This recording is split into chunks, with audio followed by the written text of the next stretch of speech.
Hola, ¿cómo están? Bienvenidos a otro episodio de Código Abierto. Hoy nos visita la doctora Ana Laura Díaz, especialista en Derecho de Familia, Sucesorio y Derecho Comercial. Hola Laura, ¿qué tal? ¿Cómo estás? Muy bien. Bienvenida, gracias por venir. Muchas gracias por invitarme.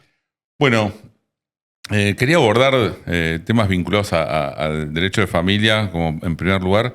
Y tenés un lugar que se llama Rupturas Inteligentes, que me pareció, la verdad, muy atractivo, valga la redundancia, muy inteligente, una forma de resolver conflictos de familia. Contanos un poco. Bueno, Rupturas Inteligentes surge a partir de dos rupturas que yo tuve a nivel laboral. Y de alguna manera uno a veces cuando tiene que romper, rompe como puede, ¿no? Y a medida que va pasando el tiempo empieza a capitalizar las cuestiones que ese proceso de rupturas dejó. Es una forma diferente de abordar los conflictos de familia y aquellos que implican terminar con un proyecto, que puede ser quedarse sin trabajo o de repente que un proyecto comercial que no funciona haya que desarmarlo como una sociedad, ¿no? Claro. Y en este tipo de cuestiones, digamos que uno trabaja las pérdidas y los duelos. Entonces, lo que de alguna manera hacemos en Rupturas Inteligentes es desarmar esas madejas que se arman a lo largo del tiempo y vamos permitiendo encontrar los puntos de contacto con la otra parte para poder tratar de llegar a una solución que no sea, digamos, que no sea gravosa para las partes. Actúas un poco con elementos de la psicología, me imagino, porque estás hablando de conflictos familiares que creo que son los más fuertes, pero también los conflictos societarios entre personas que se juntan para tienen un proyecto en común, empiezan a trabajar y después llega el momento de la ruptura, que creo que es tan fuerte como el de familia. ¿Cómo fue tu experiencia, digamos, a lo largo de este tiempo? Mira, tengo para contarte un caso que justamente de contraparte tuve un abogado penalista, ¿no? Bueno, era una disolución de un estudio jurídico de abogados. Y el abogado penalista entra de alguna manera a través de una carta documento acusando un supuesto delito, ¿no? Entonces ya la cosa cambia cuando aparecen este tipo de situaciones. Bueno, más allá de que se contestó la carta documento, de alguna manera empezamos a trabajar juntos para ir desarmando esto y llevar lo que parecía un conflicto insalvable a un lugar en donde lo que estábamos tratando de negociar eran cuestiones comerciales, porque en definitiva en un estudio jurídico uno tiene que elegir con qué se queda, ¿no? Y en este caso los clientes muchas veces eligen con quién están más cómodos, con lo cual no es tan fácil dividir los casos. Y sin embargo, llegamos a un excelente acuerdo y lo que destaco es que ese abogado había un expediente penal y él dio su palabra de que ese expediente iba a terminar archivado y demás. Y cuando firmaron las partes, él hizo lo necesario para cumplir su palabra. Y lo destaco porque no es habitual que uno pueda cerrar cuestiones de palabra con colegas, ¿no? Claro, qué interesante. Y respecto al derecho de familia, nosotros en el estudio, soy abogado penalista, y muchas veces nos llegan conflictos familiares que empiezan a meterse en el terreno penal, cuando es un conflicto familiar y esa situación nada tiene que ver con el derecho penal y el derecho penal no tiene que intervenir, pero muchas veces sucede lo contrario con las falsas denuncias, con un montón de situaciones que tienen que ver con todo esto. ¿Cómo lo ves actualmente? Sobre todo después de lo que tiene que ver con el equilibrio en la balanza, con los derechos bien ganados que tienen las mujeres, respecto a en los procesos penales sobre todo, porque a veces siento en lo profesional que esa balanza un poco se desequilibró demasiado. Sí, la respuesta es sí. En Argentina tenemos un problema, que son los bandazos. Pasamos de que no haya reconocimiento a que haya absoluto reconocimiento. Y no hay término medio. Entonces tenemos que trabajar en esto, ¿no? En que la ley no distinga el género, que las dos partes tengan derechos por iguales. Y en esto de reparo en lo que vos planteas como falsas denuncias, ¿por qué? Porque yo trabajo de una manera en donde la denuncia por violencia es la última herramienta a la que se recurre, ¿sí? Y siempre que exista violencia. Pero tratamos de evitar esta situación porque de alguna manera es como tirar leña al fuego, hacer la denuncia muchas veces. Hay veces que no se puede evitar, ¿no? Pero es una práctica común en abogados recurrir a la denuncia de violencia como primera herramienta. Entonces, a veces el abogado no sabe qué hacer y le dice al cliente, hace una denuncia por violencia, porque de alguna manera se consigue un resultado inmediato a costa de probablemente lo que queda por delante del proceso, ¿no?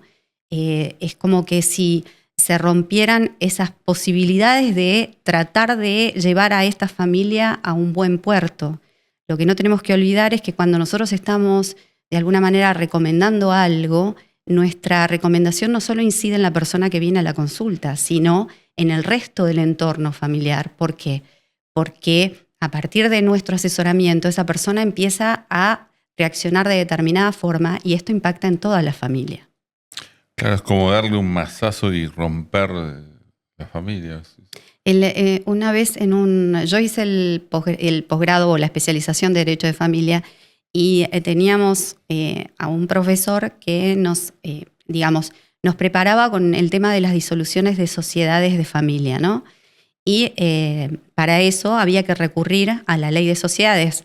Las familias cuando toman un tipo societario normalmente no lo hacen con la intención de cumplir la normativa societaria. Entonces esto se complica. Y si uno muchas veces quiere hacer respetar la ley de sociedades, lo que trae como consecuencia es que se generen más conflictos, ¿no? Claro. Porque ahí hay como una superposición de contexto, el familiar y el societario.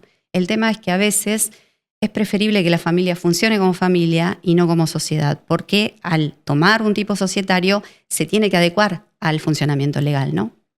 Sí, yo tuve casos así también de sociedades familiares, familias que forman muchas sociedades para diversas cosas, otorgan poderes a todos, absolutos para hacer de todo y después de años dejan, digamos, lo que tiene que ver con la documentación, el funcionamiento de la sociedad y se encuentran con conflictos que después terminan en denuncias penales, cruzadas, realmente complicado.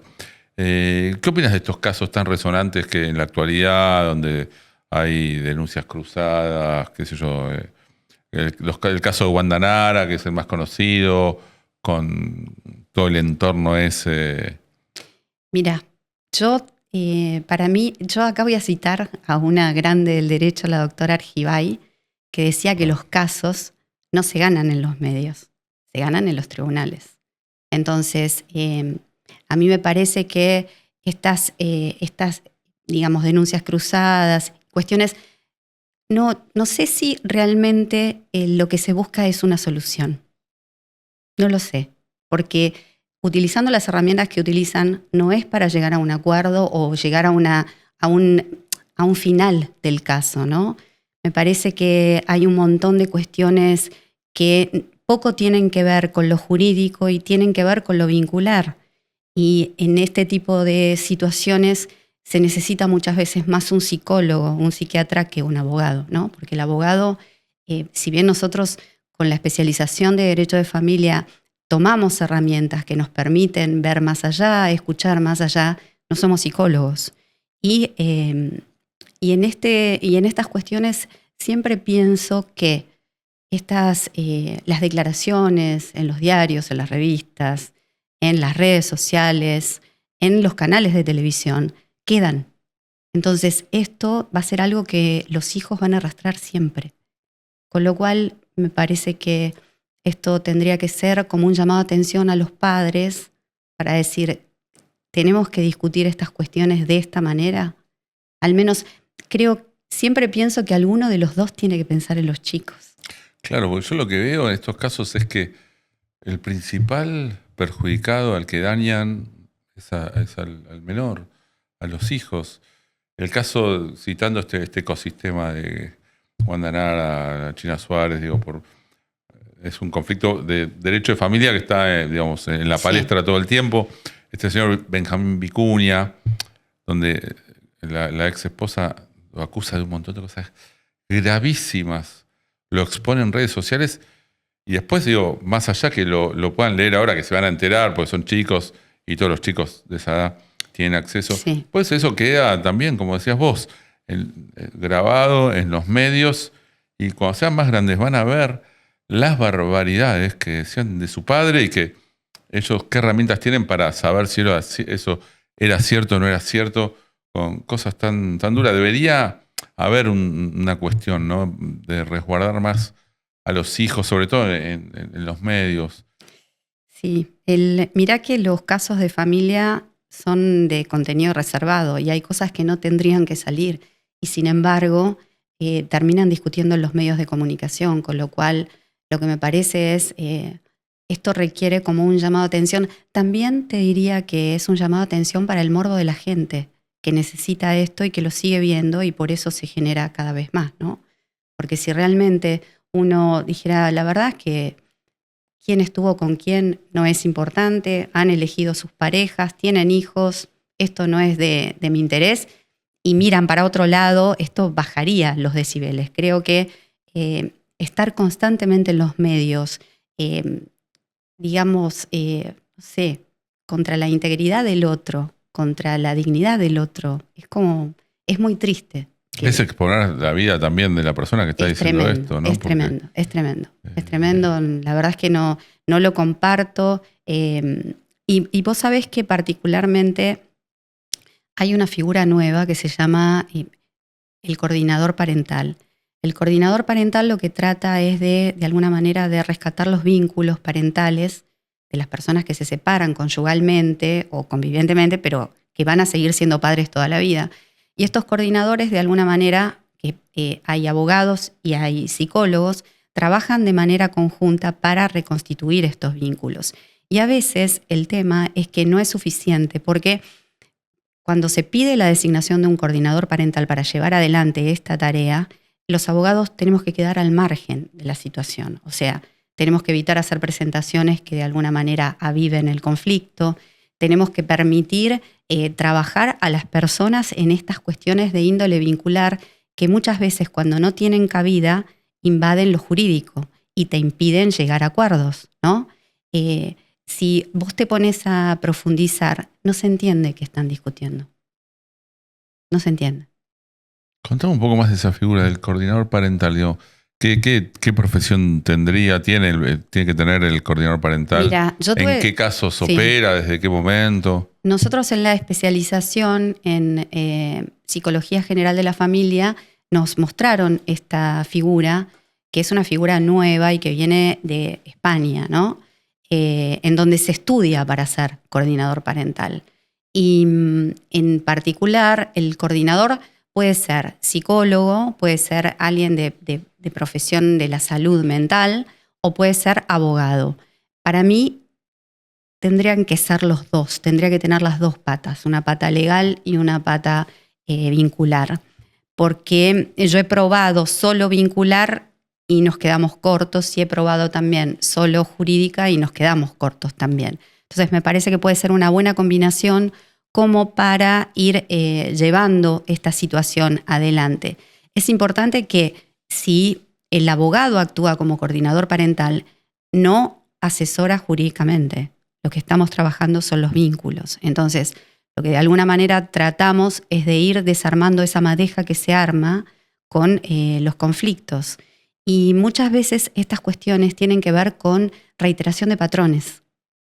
Entonces, vos cuando tomás un caso por ahí de un divorcio y preguntás cómo fue la familia de esa persona, te dice, mis papás se separaron cuando yo tenía, ¿no? Y el divorcio fue muy conflictivo y de alguna manera esa persona está repitiendo la historia de sus padres, ¿no? Entonces, esto tiene un condimento adicional, que es que estas cuestiones no son conscientes. Entonces, psicoanálisis hay que aplicar ahí y claro, para evitar la repetición. Claro, pero me parece que lo más interesante de estas cuestiones, y que por ahí es lo que tratamos en Rupturas Inteligentes, es, ya que voy a atravesar un proceso, voy a aprender, voy a tomar herramientas que me permitan de alguna manera capitalizar todo lo que estoy atravesando, que es muy triste, muy difícil, pero que si yo aprendo y comprendo, no repito. Si no, vuelve a pasar. Claro, entiendo desde mi punto de vista, debería ser un psicólogo, un psiquiatra, especialista en conflictos familiares que pueda abordar esto, ¿no? Un médico de Sí, familia, se me ocurre, digo, alguien, porque claro. más allá de los canales del marco legal, tiene que ver con vínculos, esto es algo que tiene que ver, como decías vos, con quizás repeticiones de modelos de matrimonio, de De padres. crianza, claro, Y tengo tal una cual. consulta que justo viene al punto. ¿Qué notás vos? ¿Cuál es la diferencia entre las parejas de antes y las actuales?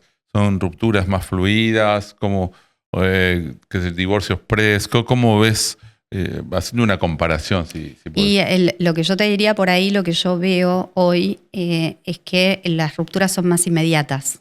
O sea, no funciona y no dejo pasar 20 años para tomar la decisión de divorciarme.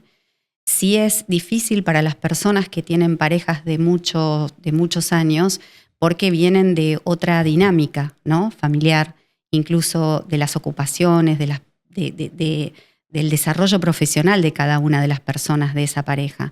Entonces, por ahí con personas de 40 podés ver ya mayor desarrollo de la mujer, con lo cual cuando se divorcian, cada uno puede seguir adelante con su vida, tiene la forma de generar los recursos y siguen adelante. Ahora, con parejas de, no sé, 20 años, personas de 60, es más difícil porque las personas que se quedan o que se separan, por ahí no han trabajado su desarrollo personal. Entonces, tener que salir a buscar un trabajo para autosustentarme es difícil.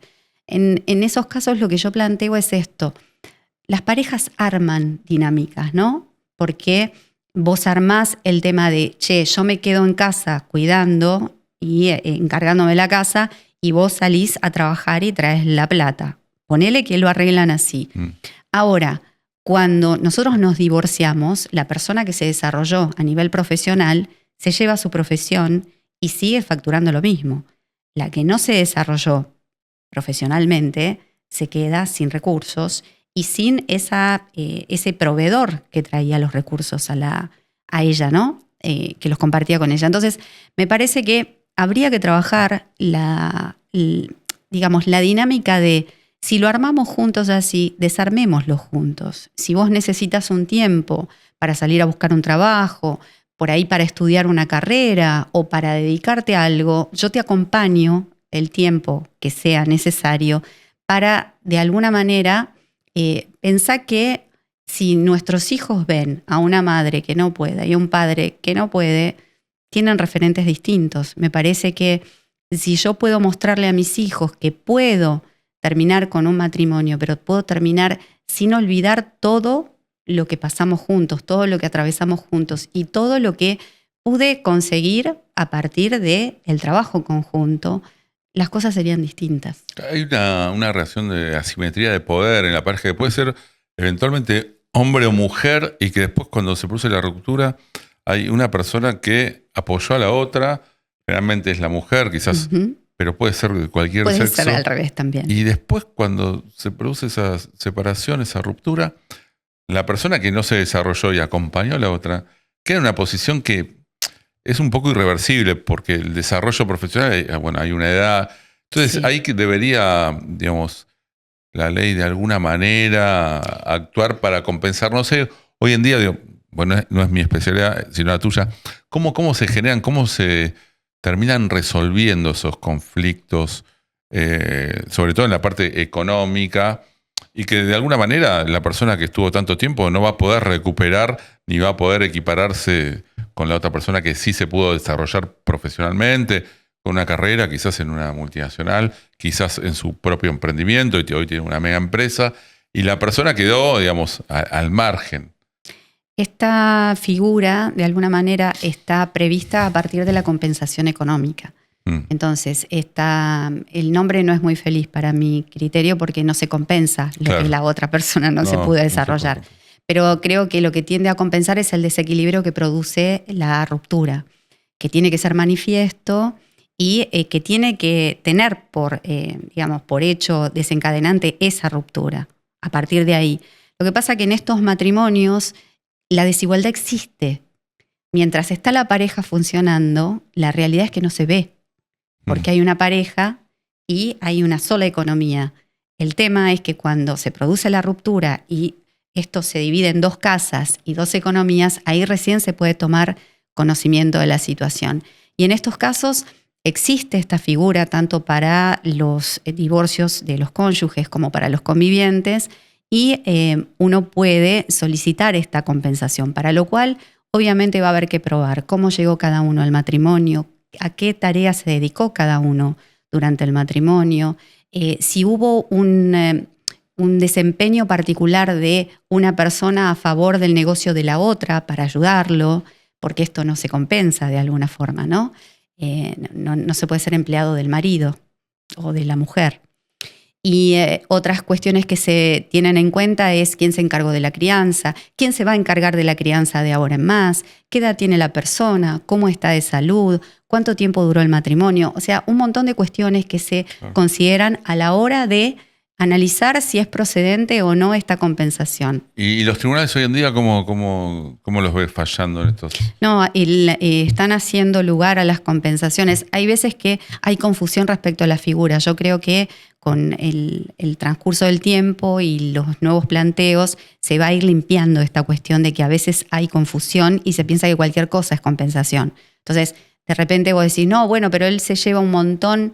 Y el tema no es compensación, por ahí es otra cosa, pero compensación no. La compensación tiene un encuadramiento jurídico y algunas cuestiones que hay que buscar en esa situación.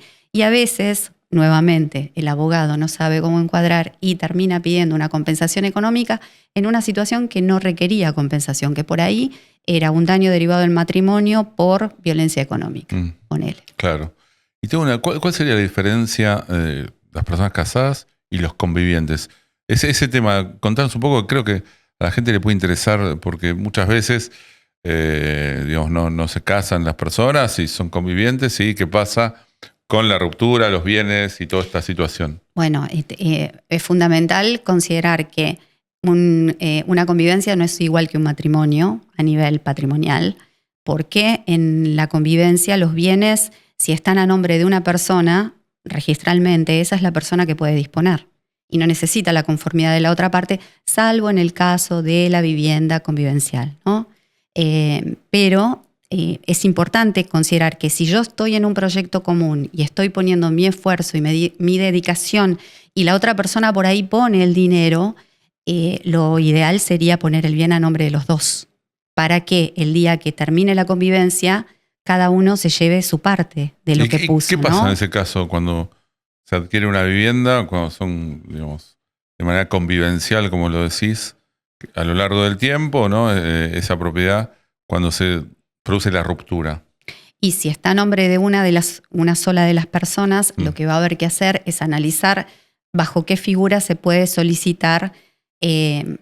Podría llegar a encuadrar en el enriquecimiento sin causa, o sea, la persona se queda con todo un bien cuando puso X cantidad de dinero y el resto lo puso la otra persona a través de su acompañamiento durante tantos años, ¿no? Claro.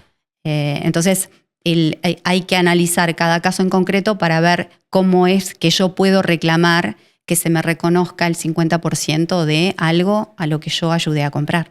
Bien. ¿Cuándo la separación, cuándo el divorcio se convierte en una guerra? Y yo creo que las personas toman la decisión de convertirlo en una guerra. Me parece que yo siempre pienso, si para enamorarse se necesitan 2 y para separarse basta que uno quiera separarse para que el otro no pueda obligarlo a mantener esa relación. Me parece que la pareja se trabaja todos los días, la pareja se trabaja haciendo pareja la pareja, ¿no? En esto que vos decías, si yo salgo y me desarrollo profesionalmente y la otra persona se queda en casa, tengo que poder ver que esta persona también necesita un desarrollo y que si ella es feliz, yo voy a ser feliz, los dos vamos a ser felices y vamos a querer volver y vamos a querer contarnos cosas. Entonces, en esto me parece que es un trabajo de elaboración constante y uno tiene que estar atento a estas cosas, no siempre es posible, ¿no? Claro, porque después en el terreno judicial, digamos, más allá, inclusive más allá de las cuestiones económicas, simplemente por cuestiones de que tienen que ver con complicarle la situación al otro. Sí, Por ahí lo que tenés que tener en cuenta también es que más allá de que hoy el divorcio es incausado, uno puede tomar la decisión de, antes de dañar al otro, hacer algo para divorciarme. Por ejemplo, en lugar de cometer una infidelidad, si yo ya no quiero continuar viviendo con esa persona, me puedo divorciar y hacer mi vida después y no durante, ¿no? Y este tipo de cuestiones tiene consecuencias, porque a veces esto lo que produce no solamente un daño en la persona que es engañada, sino un menoscabo de su dignidad, de su integridad. Entonces le ataca la autoestima y eso es muy difícil de solucionar, digamos, de compensar, Claro. de sanar. Sí, son conflictos humanos que son impredecibles. Sí. Bueno, te voy a tocar un tema que creo que igual lo charlamos.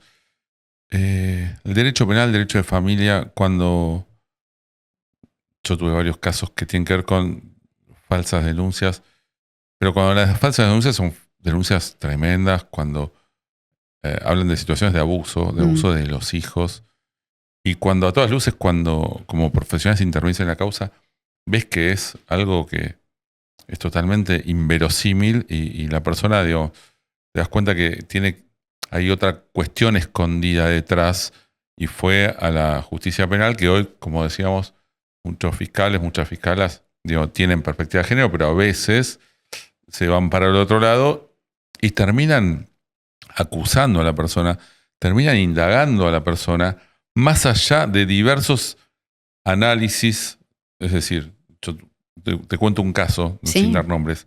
Tenés una denuncia, tenés peritajes médicos, psicológicos, intervención de equipos multidisciplinarios y demás, donde dicen que no hay ningún tipo de síntoma vinculado al abuso, pero ninguno. Tenés todo eso. Así todo, las fiscales en la provincia de Buenos Aires igual acusan, de todas maneras, en provincia le toman el 308, que es decir, la declaración indagatoria, lo acusan de algo tan grave sin ninguna prueba contundente más que una pericia, una denuncia, donde la pericia dice que tiene el menor lenguaje impuesto, es un lenguaje de adulto, y habló el menor, dice la fiscal, cuando tenés 5 o 6 profesionales de la salud independientes, estamos hablando del cuerpo médico forense, tanto depende de la Corte Suprema de Justicia y demás, y decís, igual el fiscal acusa y lo lleva a juicio y le arruina la vida a esta persona, no solo a la persona que es denunciada, sino a su familia, a sus abuelos, todo. Cuando a todas luces ves que es algo falso, eso como que debería abordarlo, digamos, el derecho de familia. Más allá que también estaba interviniendo en este caso la cuestión de familia, pero en familia, en vez de abordarlo, ayudarle a la persona, a la familia, decía, no, hasta que no se resuelva la cuestión penal. Esos casos, ¿cómo los ves? ¿Te llegan? No, yo no tomo casos con denuncias de abuso, no, o sea, nunca me llegó un caso de ese tenor. Me parece que es algo sumamente delicado. Me parece que cuando los fiscales acusan y no hay elementos para sostener esa acusación, me parece que lo que hay que analizar es qué le está tocando de propio al fiscal esa situación que por ahí no resolvió en su vida, que lo está poniendo en ese expediente, ¿no?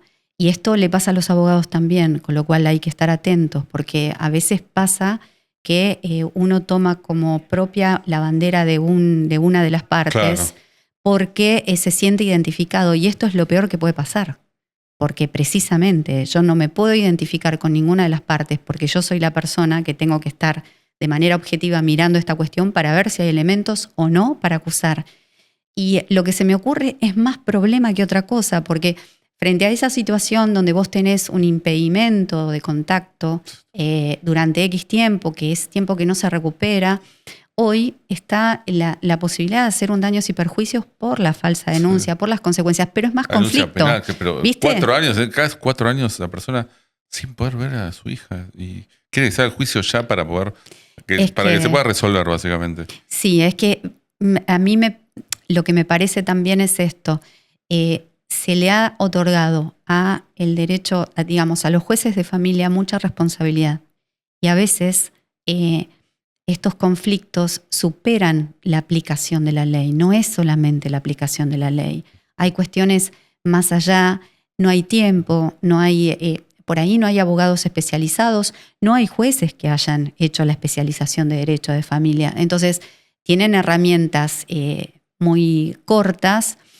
Se transforma esto en una especie de trámite administrativo y la realidad es que en ese tipo de situaciones lo que uno tiene que tratar es de que vean a la gente. Que vean a la familia. Claro. Porque creo que no es un tema administrativo, es una familia que está una familia en un problema donde hay dos adultos o más que no se ponen de acuerdo, los menores en el medio de situaciones gravísimas, chicos donde se les arruina la infancia y jueces, fiscales que no quieren poner la firma y resolver conforme a derecho. Entiendo desde mi punto de vista, esto lo agrego yo.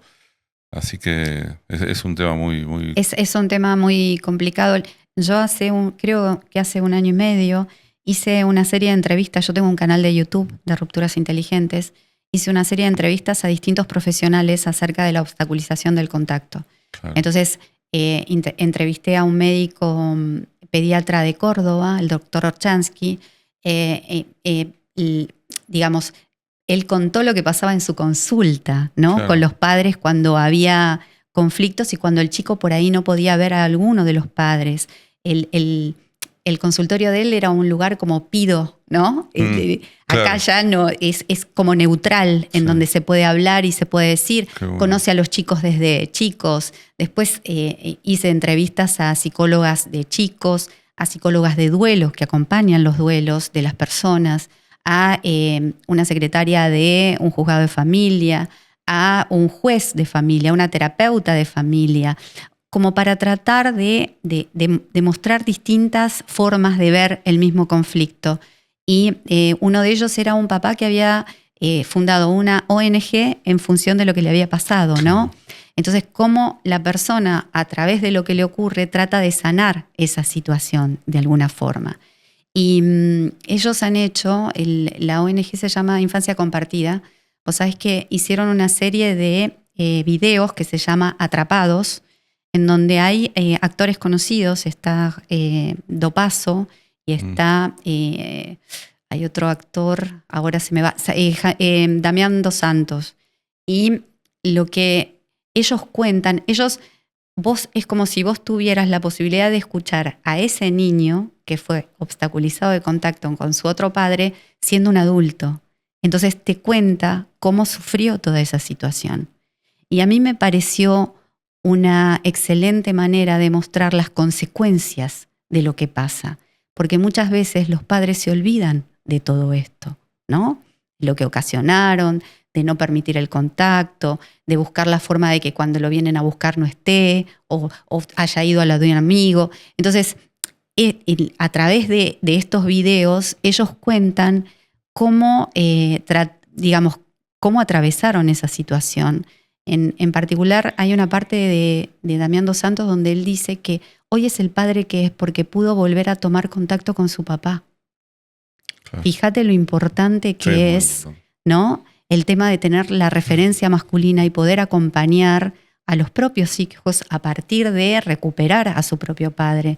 Entonces, estas situaciones, esto en particular con la obstaculización, ahora se hace un congreso en Bariloche, el 2 de mayo, de interdisciplina, y hay de todo, hay psicólogos, hay criminalistas, hay abogados penalistas, hay abogados de familia, hay abogados mentores. Entonces, es como si se tratara de hacer una cadena de profesionales para trabajar estos casos, para evitar las falsas denuncias, para poder acompañar a las familias que atraviesan por esto y a los chicos particularmente, ¿no? Que terminan siendo rehenes de estas situaciones. De los padres, sí, o muchas veces se producen situaciones dolorosas y los hijos ya más grandes no pueden revincularse. Tremendo. A mí me pasó personalmente y bueno, es necesario tener las herramientas de profesionales en materia de psicología y demás para poder, más allá de las acciones y demás, poder acercar, digamos, a un padre que se quiera acercar a sus hijos